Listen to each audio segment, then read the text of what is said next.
বইপাঠ by আইকে চ্যানেলে আপনাদের সকলকে স্বাগতম। আমরা পড়ছিলাম গল্পে গল্পে বিংশ শতাব্দী। আজকের ৬৩তম পর্ব, কম্বোডিয়ার কথা। বিংশ শতাব্দীর কম্বোডিয়ার কথা বললেই সবার আগে নাম চলে আসে কুখ্যাত শাসক পল পটের কথা।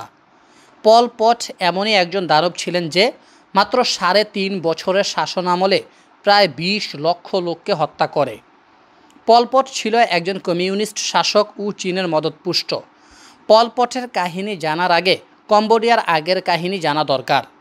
কম্বোডিয়া ছিল ফ্রান্সের একটি উপনিবেশ, তবে ফ্রান্স কম্বোডিয়ার রাজতন্ত্রকে বাঁচিয়ে রাখে। দ্বিতীয় বিশ্বযুদ্ধে দক্ষিণ পূর্ব এশিয়ার অন্যান্য দেশের মতো কম্বোডিয়াতেও জাপানিরা আসে, যদিও কম্বোডিয়ার জাপানি হামলা এত ব্যাপক ছিল না মালয়েশিয়া, বার্মা, সিঙ্গাপুরের মতো।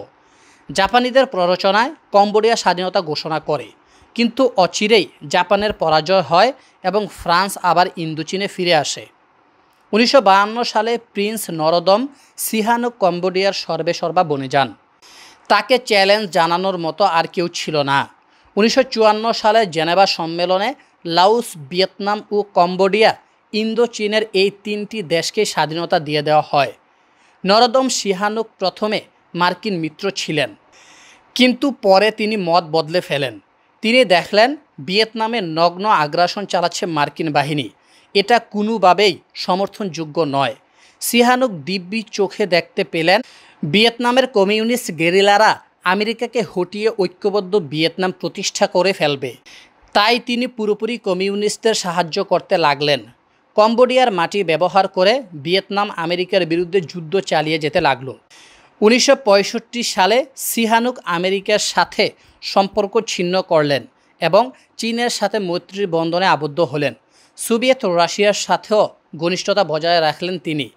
১৯৭০ সালের মার্চ মাসে সিহানুক যখন রাশিয়া সফররত, তখন জেনারেল লন নল ক্ষমতায় আরোহণ করেন। এ ঘটনাতেও মার্কিন গোয়েন্দা সংস্থা সিআইএর হাত রয়েছে। লন নল ছিলেন মার্কিন মিত্র ও কমিউনিস্ট বিরোধী। কিং কর্তব্য বিমূঢ় হয়ে সিহানুক চীন সফরে গেলেন। চীন তাকে বলল যে এখানে বসে একটা সরকার চালাতে, কিন্তু চীনের কাছে ক্ষমতাচ্যুত সিহানুক অপেক্ষা কম্বোডিয়ার অভ্যন্তরে লড়াইরত পল পটের গ্রহণযোগ্যতা বেড়ে গেল। ১৯৭৫ সালে লন নলের খেলা শেষ। পল পটের নেতৃত্বাধীন গেরিলা বাহিনী ক্ষমতা নিয়ে নিল। রাজধানী নমপেন ও অন্যান্য শহরের জনগণকে গ্রামে যাওয়ার নির্দেশ দিল কমিউনিস্টরা। শুরু হলো এক মানবিক বিপর্যয়, কিন্তু আসল বিপর্যয় তখনও বাকি। ক্রুদ্ধ হয়ে জারিফ তখন বলতে শুরু করলো, কমিউনিস্টদের আমি দু চোখে দেখতে পারি না। কম্বোডিয়ার ঘটনাবলীর দিকে তাকালেও বুঝবে। ক্ষমতা হাতে নিয়ে সাম্যবাদ, মানবতাবাদ এসব চটকদার স্লোগানের সয়লাভ। জনগণের সমস্ত জমি কেড়ে নেওয়া হলো, খাদ্য নাই, টাকা নাই, শুধু জনগণকে বলা হলো রাষ্ট্রের জন্য কাজ করো। আর রাষ্ট্র চালাচ্ছে মুষ্টিমেয় কিছু জানোয়ার, যারা মুখে মুখে বলে সাম্যবাদ, কিন্তু না খেতে পেয়ে লাখ লাখ জনগণ মরতে শুরু করলো। বিন্দুমাত্র নাগরিক অধিকার ছিল না। বিনা বিচারে লোকজনকে পাইকারি হারে মারতে লাগলো কমিউনিস্টরা। প্রতিবেশী ভিয়েতনামের বিরুদ্ধে উস্কানিমূলক হামলা চালাতে লাগলো পল পট সরকার। ১৯৭৯ সালের জানুয়ারি মাসে ভিয়েতনাম পল পট সরকারকে উৎখাতের জন্য হামলা চালালো। ক্ষমতাচ্যুত হলেন পল পট। কম্বোডিয়া রক্ষা পেল এক নরঘাতকের হাত থেকে। ১৯৭৫ সালের এপ্রিল থেকে শুরু হয়ে ১৯৭৯ সালের জানুয়ারি মাস পর্যন্ত সময়টুকুতে প্রায় ২০ লাখ কম্বোডিয়ান প্রাণ হারান। হায়রে স্বাদের সমাজতন্ত্র। লাওসের কাহিনী। ভিয়েতনাম কম্বোডিয়ার মতো লাওসও ছিল ফরাসি উপনিবেশ। ১৯৫৪ সালে জেনেভা সম্মেলনে স্বাধীন সার্বভৌম লাওসের জন্ম। ভিয়েতনামে যুদ্ধ শুরু হলে ছোট্ট দেশ লাওস নিরপেক্ষ থাকতে পারেনি। এক পক্ষ ভিয়েতনামের কমিউনিস্টদের পক্ষ নেয়, আরেক পক্ষ নিরপেক্ষ থাকার ঘোষণা দেয়। আরেক পক্ষ হয়ে ওঠে মার্কিন যুক্তরাষ্ট্র ও থাইল্যান্ডের আজ্ঞাবহ। লাওসের রাজতন্ত্র প্রচলিত ছিল। ১৯৬২ সালের জুনে সুবানা ফোমান এর নেতৃত্বে রাজতন্ত্রী, মধ্যপন্থী ও সশস্ত্র প্যাথেট লাও এর সমন্বয়ে একটি সরকার গঠিত হয়। পরের মাসে অনুষ্ঠিত ১৪ জাতি সম্মেলনে লাওসের স্বাধীনতা ও নিরপেক্ষতাকে স্বীকৃতি দেওয়া হয়। কিন্তু ১৯৬৪ সালে মার্কিন ও দক্ষিণ ভিয়েতনামের সরকারি সৈন্যরা একযোগে সশস্ত্র প্যাথেট লাও বাহিনীর উপর আক্রমণ চালালে প্যাথেট লাও কোয়ালিশন থেকে বেরিয়ে আসে। ভিয়েতনামি গেরিলাদের ধ্বংস করার জন্য আমেরিকান বাহিনী লাওসের ভূমি ব্যবহার করে। 1975 সালে কম্বোডিয়া ও দক্ষিণ ভিয়েতনামে মার্কিনপন্থী সরকারের পতন ঘটলে লাওসের রাজতন্ত্র বিলোপের আন্দোলন ছড়িয়ে পড়ে। 1975 সালে লাওসের কমিউনিস্টরা ক্ষমতা দখল করে এবং রাজতন্ত্রের বিলুপ্তি ঘটায়। ফিলিপাইন নিয়ে আলোচনা করার আগে একটা তথ্য জানিয়ে রাখি। একসময় ফিলিপাইন ছিল এশিয়ার একমাত্র খ্রিস্টান অধ্যুষিত দেশ। পরে একবিংশ শতাব্দীর প্রথম দেশ হিসেবে ইন্দোনেশিয়া থেকে স্বাধীনতাপ্রাপ্ত পূর্ব তিমুর সে তালিকায় যোগ দেয়। মামুন জিজ্ঞেস করলো, এশিয়াতে একটা দেশ কিভাবে খ্রিস্টান হয়ে পড়ল? নিশ্চয়ই ব্যতিক্রমী কোনো ইতিহাস আছে? জারিফ বলল, অবশ্যই ব্যতিক্রমী ইতিহাস আছে, তবে তার আগে ফিলিপাইনের নামকরণটা জেনে নাও। নামকরণের সাথে ইউরোপীয় ডাকাতদের কর্মকাণ্ড জড়িত। 1521 সালে প্রথমবারের মতো পর্তুগিজ বংশোদ্ভূত স্প্যানিশ অভিযাত্রী ফার্দিনান্দ ম্যাগেলান ফিলিপাইনে আগমন করে। তিনি দ্বীপটিকে স্পেনের বলে দাবি করেন। 1565 সাল থেকে স্পেনের উপনিবেশীকরণ শুরু হয়। স্পেনের রাজা ফিলিপের নামানুসারে জায়গাটার নাম রাখা হয় ফিলিপাইন। সে সময় স্পেন ছিল পররাজ্য দখলকারী কুখ্যাত ডাকাত। বিশাল ল্যাটিন আমেরিকা ও মধ্য আমেরিকা ছিল স্পেনের দখলে। মেক্সিকো থেকে ফিলিপাইন শাসন করত স্প্যানিশরা। নেপোলিয়ান বোনাপার্টের আমলে 1810 সালে মেক্সিকো স্পেনের অধীনতা থেকে বিদ্রোহ করে। মেক্সিকো স্বাধীন হয়ে গেলে 1821 সাল থেকে স্পেনের রাজধানী মাদ্রিদ থেকে সরাসরি ফিলিপাইন শাসিত হতো। 1898 সালে স্পেন আমেরিকার গৃহযুদ্ধে স্পেনের পরাজয়ের ফলে ফিলিপাইন হয়ে ওঠে আমেরিকার কলোনি। আমেরিকার দখলদারিত্বের বিরুদ্ধে ফিলিপাইনের লোকজন বিভিন্ন সময় আন্দোলন গড়ে তোলে। দ্বিতীয় বিশ্বযুদ্ধে ক্ষমতার পট পরিবর্তন হয়ে যায়। দুর্ধর্ষ জাপানিরা ফিলিপাইনে দখল নিয়ে নেয়। জাপানি আগ্রাসনের সময় প্রায় 1 লক্ষ লোক মারা যায়। দ্বিতীয় বিশ্বযুদ্ধের পর 1946 সালের 4 জুলাই আমেরিকা যুদ্ধবিধ্বস্ত ফিলিপাইনকে স্বাধীনতা দিয়ে দেয়। বিংশ শতাব্দীর ল্যাটিন আমেরিকা পর্ব 99। যুক্তরাষ্ট্র বাদে পুরো আমেরিকা মহাদেশের কোনো দেশই সেই অর্থে বিশ্ব রাজনীতির ইতিহাসে গুরুত্বপূর্ণ প্রভাবক নয়। 1901 থেকে 1950 সাল পর্যন্ত বিংশ শতাব্দীর অর্ধেক সময়টুকুতে শুধু ল্যাটিন আমেরিকা নয়, যুক্তরাষ্ট্র বাদে আমেরিকা মহাদেশের যে কোনো দেশের ইতিহাস একদম নিস্তরঙ্গ ও বাকি পৃথিবীর সাথে কিছুটা সম্পর্কহীন বটে। তবে দ্বিতীয় বিশ্বযুদ্ধ শুরু হলে দৃশ্যপট বদলাতে থাকে। বিশ্ব রাজনীতির মোড়ল আমেরিকার পড়শি দেশ হওয়া সত্ত্বেও কিছু দেশ প্রকাশ্যে আমেরিকার বিরোধিতা করেছে। সোভিয়েত ইউনিয়নের সাথে স্নায়ুযুদ্ধ শুরু হলে এই ভূখণ্ডেও সমাজতান্ত্রিক মতবাদ ছড়িয়ে পড়ে।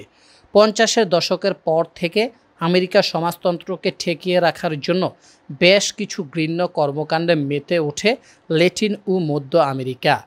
গুয়াতেমালায় সামরিক হস্তক্ষেপ, কিউবায় সমাজতন্ত্র প্রতিষ্ঠা, চিলিতে নির্বাচিত সরকারের প্রধান সালভ্যাদর আলেন্দেকে সরিয়ে কুখ্যাত একনায়ক পিনোশেটকে ক্ষমতায় বসানো, গণতন্ত্রের প্রবক্তা আমেরিকা কর্তৃক বিভিন্ন দেশের সামরিক সরকারকে পৃষ্ঠপোষকতা দান, এসব কিছুই ঘটেছে স্নায়ুযুদ্ধের সময়টাতে।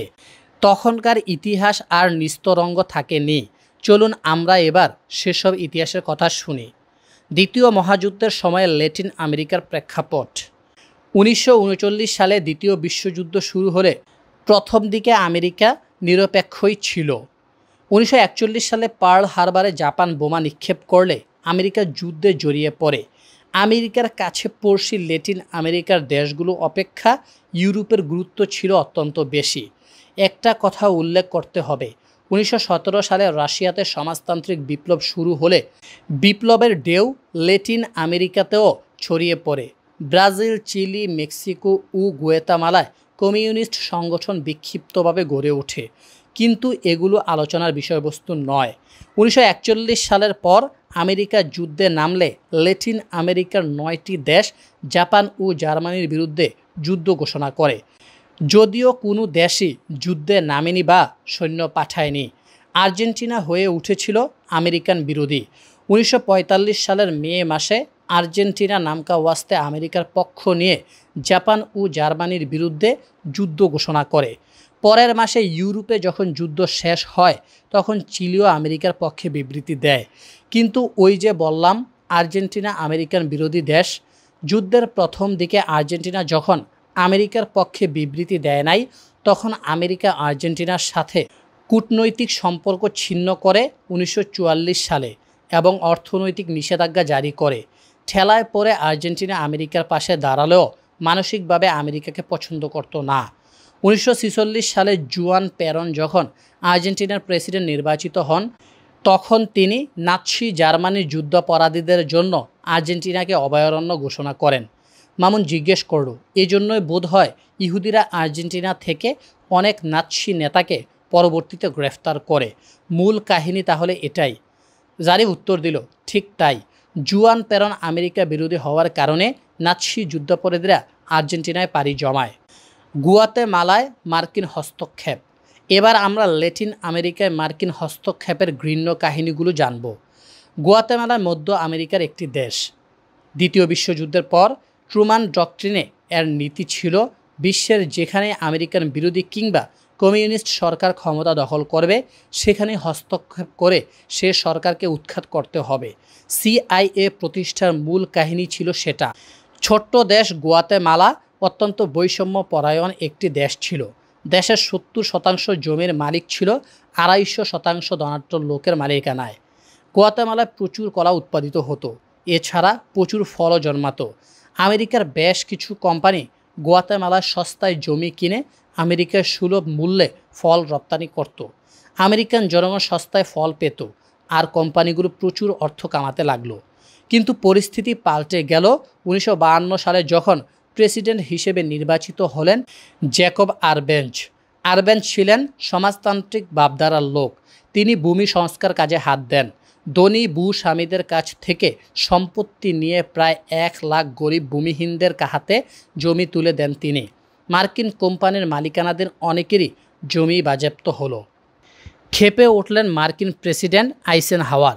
পুচকে গুয়াতেমালার এত বড় সাহস, আমেরিকার নাকের ডগায় দাঁড়িয়ে আমেরিকান কোম্পানির জমি বাজেয়াপ্ত করে। 1954 সালে আইসেনহাওয়ার CIA-কে সবুজ সংকেত দিলেন গুয়াতেমালার প্রেসিডেন্ট আরবেঞ্জকে ক্ষমতাচ্যুত করতে। প্রেসিডেন্টের বিরোধী সেনাবাহিনীর একটা অংশকে টাকা পয়সা আর বিভিন্ন উপটৌকন দিয়ে হাত করল CIA। একদল বিদ্রোহীকে CIA নিজ হাতে প্রশিক্ষণ দিল। এরকম টালমাটাল পরিস্থিতিতে প্রেসিডেন্ট আরবেঞ্জ সোভিয়েত রাশিয়ার বলয়ের দেশ চেকোস্লোভাকিয়ার কাছ থেকে অস্ত্র কেনার চেষ্টা চালালেন।